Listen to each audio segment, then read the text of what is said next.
Sisikreto talaga dapat to. Kaya lang, dapat talagang malaman to ng mga taga Bulacan eh. Kadalasan kasi nagpapasabay pa tayo sa mga sikat na bakery sa Metro Manila o Pampanga para lang makatikim ng ganitong klaseng Spanish bread. At alam nyo ba mga ate at kuya na meron akong natagpuan dito niyan sa Bulacan? Kaya lang medyo nakatago talaga yung lugar nila, literal na the hidden oven. Alam ko naman na magkakaiba tayo ng panlasa pero nagustuhan talaga namin to at sana ay magustuhan nyo rin. Gusto ko lang din kwento sa inyo, alam nyo ba na nag-order muna ako sa kanila bago ko sila puntahan? Kasi gusto ko talagang makasigurado muna bago ko to i-share sa inyo.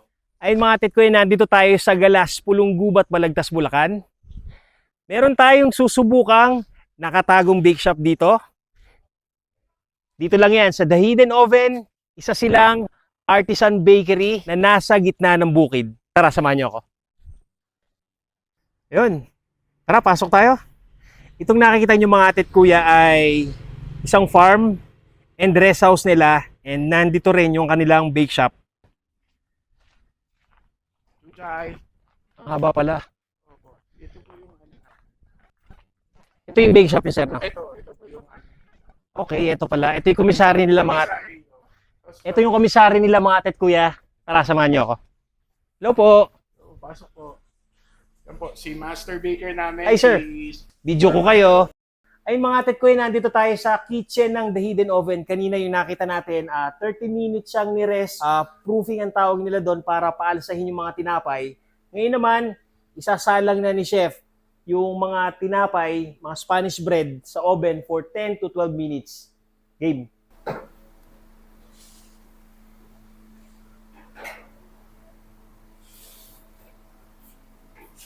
Hindi pwedeng lagpas ng 12 minutes yan, chef. Pwede po. Depende po sa temperature po ng oven. Yeah. Gaano ka taas yung temperature niyan? 200 degrees Celsius.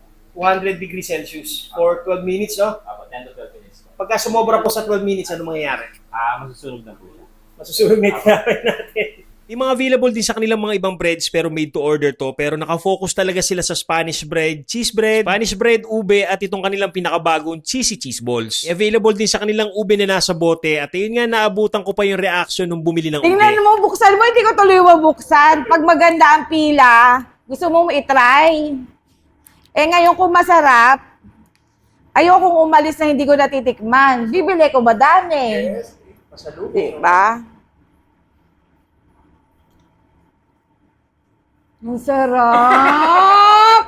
Ano ba naman yan? Totoo ang chismis. Ang sarap! Di nga ma'am, totoo po. Totoo, ang sarap. Di ako sinungaling. Ang sarap! Ito na yung Spanish bread nila mga atit kuya. Game, tikman natin. Grabe, tingnan nyo. Bango.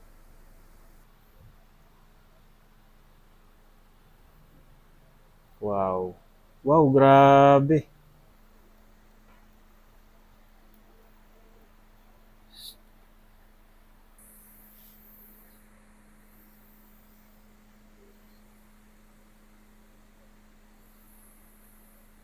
Ito yung classic Spanish bread nila mga atit kuya, 140 pesos lang, 10 pieces per box.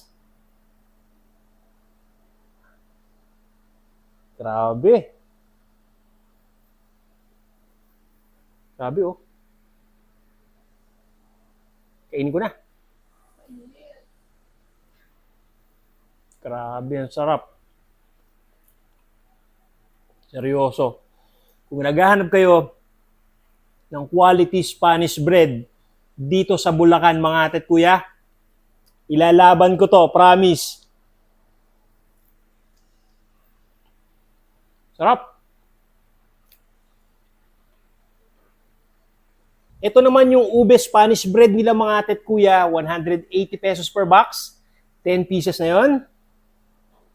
Game. Lambot, grabe. Iba talaga pag bagong bake din, no?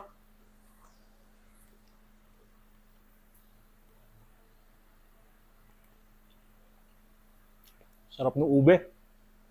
Pero ang papipiliin ako sa dalawa mga ate at kuya, doon ako sa classic, promise. Pero masarap din tong ube Mas gusto ko lang yung classic.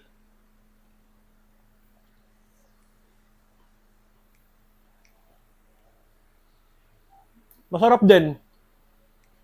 Pero mas okay sa akin yung classic. Ay, meron din sila ditong cheesy cheese balls, 180 pesos din, 15 pieces na yun mga tet kuya. At meron din sila ditong cheese bread, 180 pesos din, 10 pieces. At yun nga, meron din sila mga artisan breads dito, iba't ibang klase. Made to order yon. Kung gusto nyo mag-order sa kanila, i-message nyo lang sila sa kanilang Facebook page, The Hidden Oven. O, paano mga tet kuya? Kain tayo. Wow. Init. Kainit. Sarap. Bagay sa kape.